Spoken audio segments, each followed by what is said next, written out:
Hello everyone. So in this lecture, we will see what is entropy. We will understand the basic principle. What is entropy like in real life? What does entropy mean? Okay, we will see few examples about this also. So let me start with here. Earlier in last lecture or last to last lecture, I told you about what is entropy. Entropy is a measure of disorder or randomness. Okay, so how much the system disorder is represented by entropy. Okay, now I said that entropy is useful in the application of a measure of irreversibility. Okay, how much irreversibility is present in the system.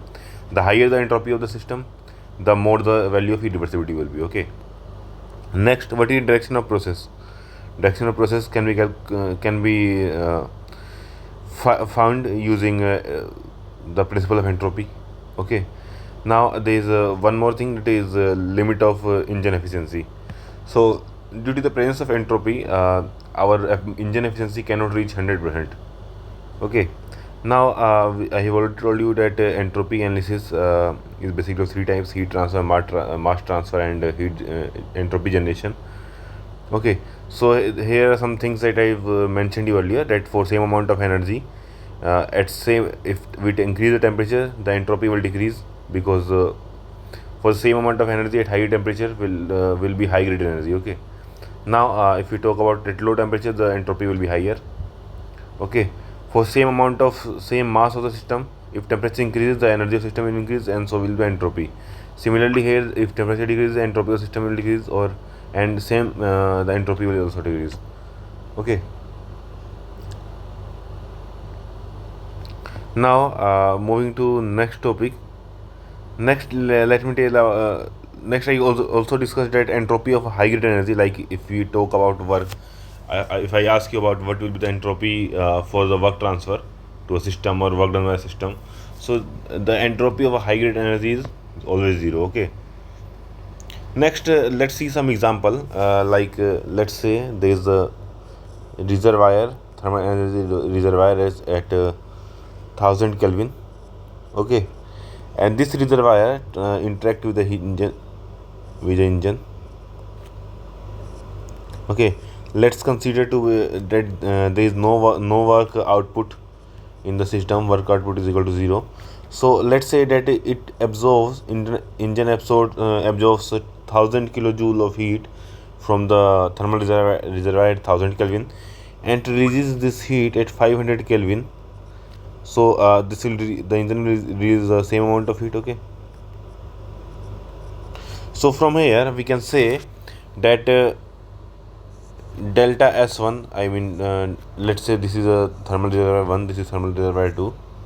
Okay, so delta S1 can be written as minus 1000, because heat is ejected from the reservoir by 1000 Kelvin. Okay, so we get our entropy change, and process 1 is equal to -1. Okay, so we can say from here that randomness of the high temperature thermal reservoir is decreased by 1 unit.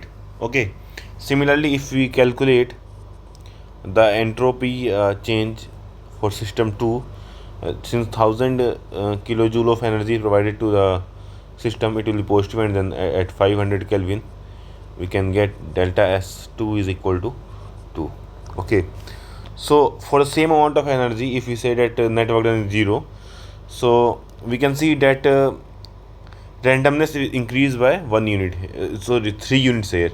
Okay, you can see from -1 at at 1100 Kelvin, it reaches to +2 value, which is 500 Kelvin. So same amount of energy, 1000 Kelvin, 1000 kilojoule at 1000 Kelvin was having lower value of entropy, and for same amount of energy of 1000 kilojoule at 500 Kelvin, we have more entropy.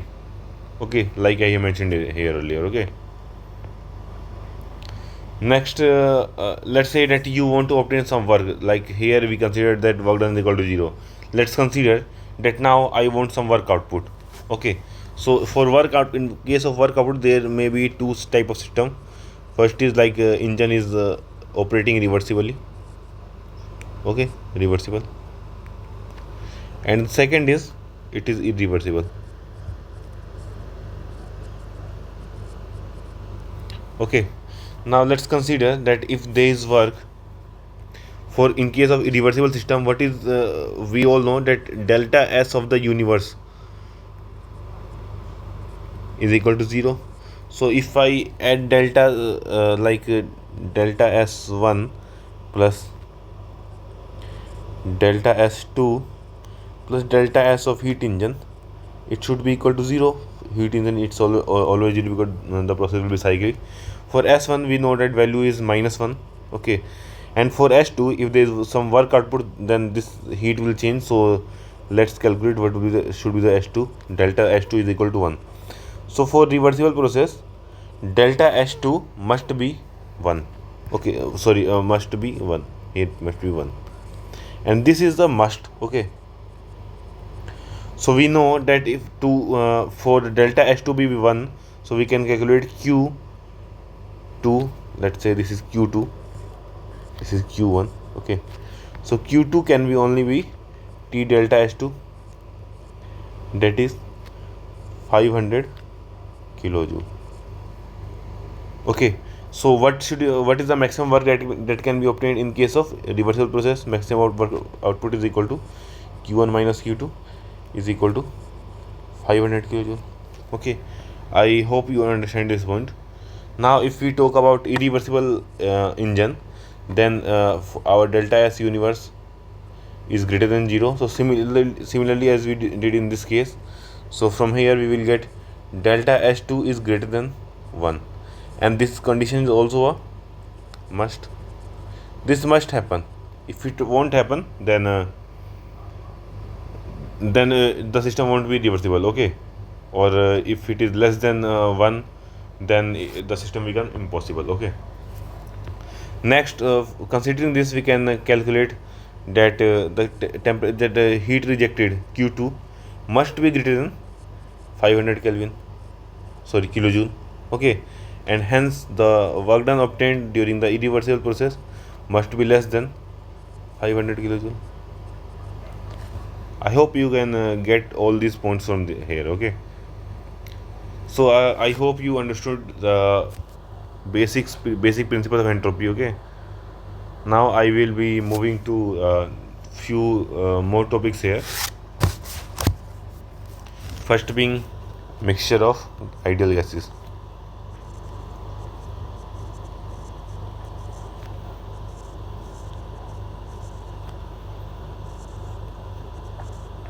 Mixture of ideal gases.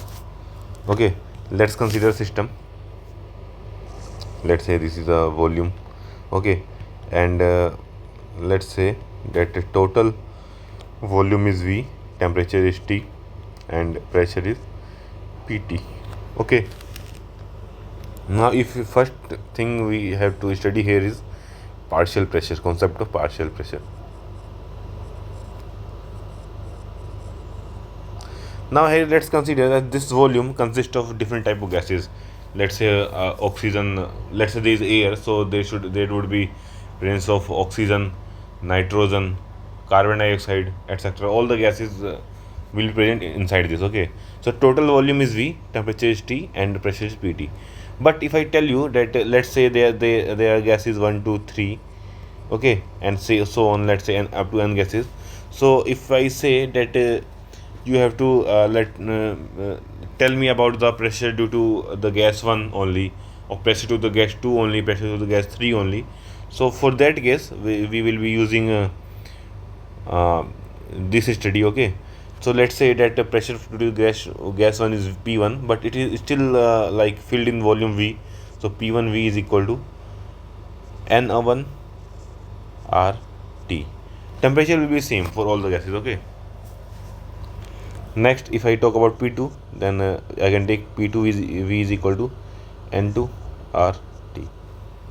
Okay, so adding all these equations, similarly for all the gases we can write it, and on adding all these equations I can get P1 plus P2 plus P3 plus similarly times of V is equal to N1 plus N2 plus similarly into R bar into T. Okay, now from here I can write P1 plus P2 plus V3 is equal to Pt into V is equal to summation of N R bar T. Okay, now from here I can say I can use, like, let's say this is equation 1, this is equation 2. I can divide 1 by 2, so I will get P1 by Pt is equal to N1 by summation of N. Okay, and this term is specifically is called mole fraction x1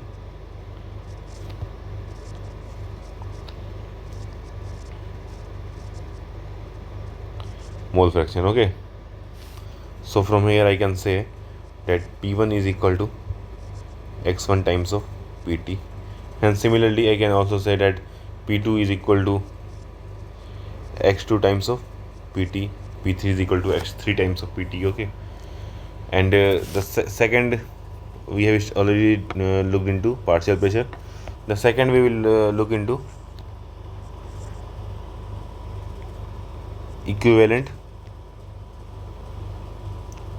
gas constant. Okay, now I already told you that from these equations, so from here I get like if I say that the gas constant for all the gases are different, then P1V1 sorry P1V is equal to, let's say, M1 R1 T, P2V is equal to M2 R2T, and all similarly I can note all the equations. Okay, now if I add all these equations, so I will get P1 plus P2 plus P3 into V, so that will be P2 into V is equal to summation of MR into T. Now if I divide this equation and this equation, what will I get? I will get, okay, and also I can write this as PTV is equal to summation of M times of RE, equivalent gas constant, into T. Let's say this is 2, so I will divide 1 by 2, so I will get from here R is equal to summation of MR, or I can say this equation 1 and I will divide both of these, and from here I will get summation of MR upon summation of M is equal to equivalent gas characteristic. Okay, gas constant. Next I will also talk about constant specific heat constant, equivalent specific heat constant volume, specific heat at constant, equivalent specific heat at constant pressure, and heat ratio, it is equivalent heat ratio. Okay, now we can write that summation of internal energy of the system can be written as U1 plus U2 plus U3. So from here I can write it as M CVE, okay, into T is equal to summation of MCV into T. So from here I will get CVE is equal to summation of MCV divided by summation of M.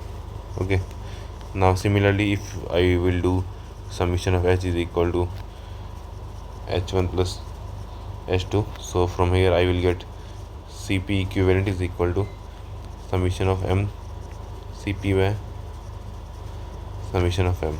Okay, now similarly I can also write equivalent specific heat ratio is equal to equivalent CPE by CV. Okay, so these points are generally used when we study like when we use, like, say if you have to calculate the entropy change, and that in the case of let's say the mixture of gases. Okay, and we have to calculate the entropy change for one gas only, so there we will be requiring our partial pressure values or characteristic equivalent gas constant of this. Okay. Now fourth topic was you have to study is equivalent molecular mass. Okay. So I can say that summation of m is equal to m1 plus m2 plus similarly, and summation of n times of me is equal to n1 m1 plus n2 m2 similarly. So from here we can write me is equal to summation of nm divided by summation of n. Okay.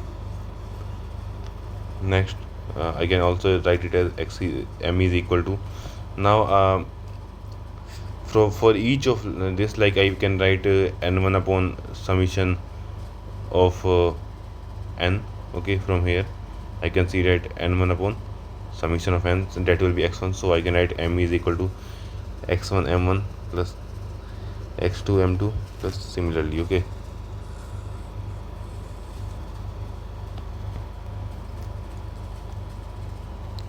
Okay, so this is the thing I you should remember, you should keep in mind. Okay. Now now we will see some relations of some how we'll use the formula of entropy change for mixture of different gases. Okay, or same gas. Okay, so let's say that for mixing of gas, for this we generally use the conservation of mass and energy, as I already mentioned you previously. Not say the first gas, let's say there are different gases are mixed, so we have to calculate the entropy change for both gases. Okay, so let's say I will talking about gas 1. So entropy change can be written as m1 into cv1 ln t final upon t1. Okay, plus r times of, so in case of like when we talk about the single gas, we write v final upon v1. Okay, so here we will also write v final upon v1. Okay, but here we know that v final value will be v1 plus v2. Okay, I hope you know. And similarly we can also write it as m1 times of cp1 ln tf minus t1 minus r ln. Now here we write generally p final upon p initial for this case, but since p final will be like the pressure due to the combination, I mean total pressure due to the combination of fluid 1 and let's say different gases, all the gases. Okay, so if we're talking about only gas 1, that then we will use the partial pressure of that gas. Okay, now x1 times of pt. Okay, so this is the final pressure of the gas p1 and this is the initial pressure p1. Okay, I hope you understand this. Now if we talk about the same gases, same type of gas in two different chambers, let's say is mixed. Okay, so when we calculate the change in entropy for this type of system, we write it as m1 times of cv ln tf by t1 plus r ln. Now since the gas is the same type, but so what will happen, that total volume will still remain same. Okay, but in this case the total mass of system will also increase, like because both are same gases. So here what we'll do, we will consider the specific volume. Okay, so we will do v1 plus v2 upon m1 plus m2 divided by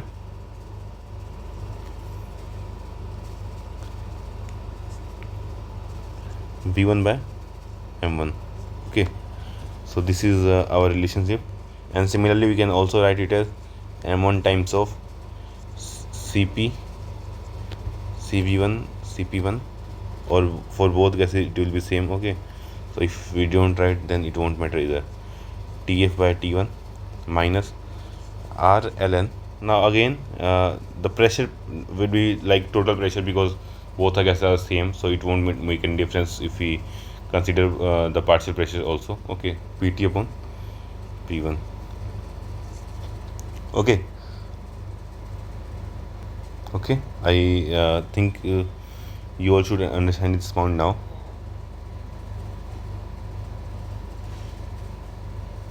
Now, as I already mentioned you earlier, that direction of flow, to determine direction of flow, you have to always consider delta S generation is greater than 0. Okay. Okay. And one more thing here, let's say that if, as we talked about, like different gases or same gases, so if both gas will have same temperature, if both gases have same temperature, in case of like same gas, if both gases have same temperature, then delta S generation is equal to 0. Okay. Now let's talk about reversible adiabatic work for a steady flow system. That is, what should the value of work done for an open system? Work done for an open system.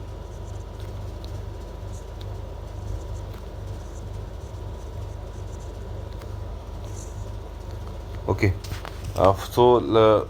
We have already studied about steady flow energy equation. So in differential form, we can write steady flow energy equation is equal to del Q is equal to dH plus VdV. Here V is velocity. Okay. Plus G dz plus dW, or I can write it delta W. Okay. Now if we consider the reversible process, for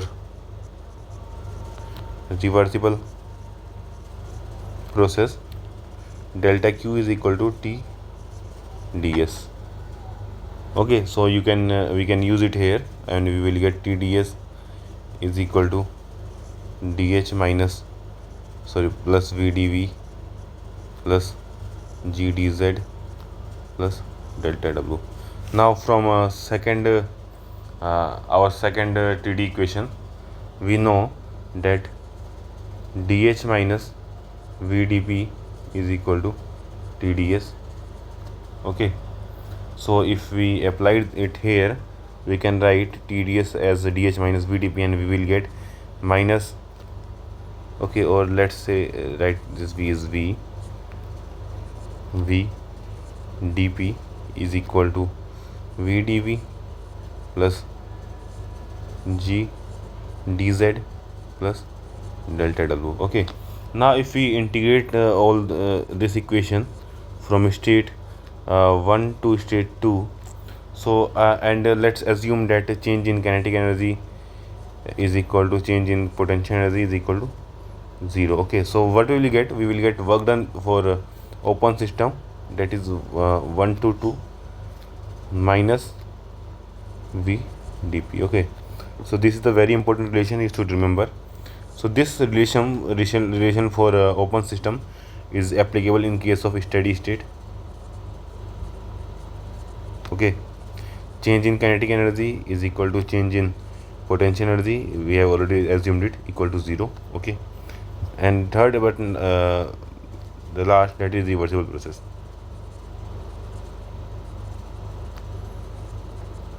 And one more thing that I should mention, that for to apply this equation for work done equation, and this is a per unit work per unit mass equation of work done. Okay, so for this you don't need adiabatic condition is not required.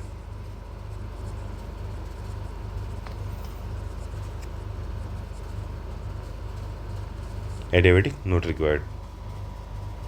Okay, so we can also represent this VdP on PV curve as, let's say this is PV curve, and this is a curve.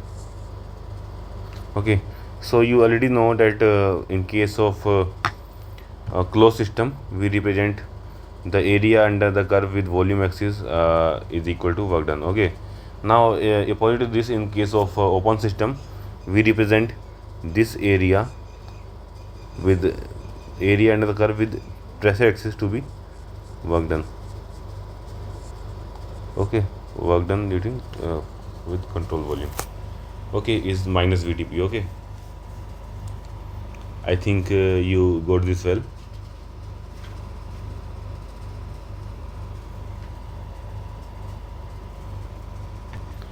Now there is one last thing that I would like to mention. There is a term absolute entropy. Absolute entropy. So what does absolute entropy means? Absolute, you should understand that absolute is used for 0 Kelvin temperature. Okay, so the entropy value at 0 Kelvin will be called absolute entropy. Okay, and generally this value is considered to be 0.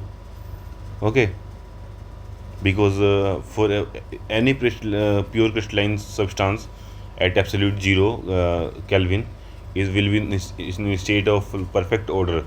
There will be no disorder in the system. Okay, so in case of for absolute entropy, the value is also always 0. Okay,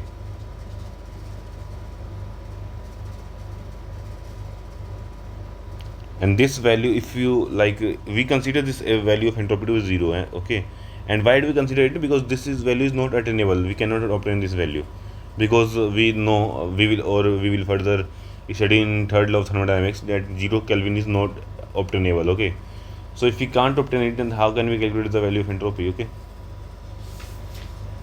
so with this we will close our today's lecture on understanding entropy and few other basic things. Okay, so in so after this there will be a question session 4 in which we will discuss our all the questions that we can discuss on entropy. Okay, thank you for today.